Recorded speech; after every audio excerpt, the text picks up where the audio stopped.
Hi, good morning. Welcome back to the series of all about English.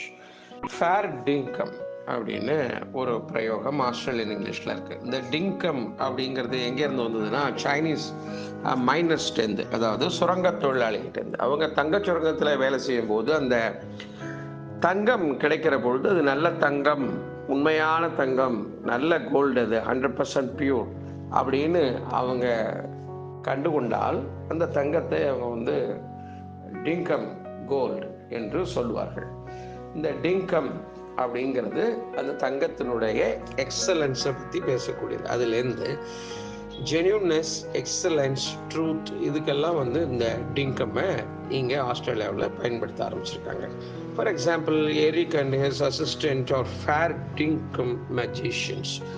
எரிக்கும் அவனுடைய உதவியாளனும் உண்மையிலேயே மிகச்சிறந்த அந்த மேஜிஷியன்ஸ், மேஜிக் பண்ணுறதுல கெட்டிக்காரங்க அப்படின்னு சொல்கிறது மாதிரி.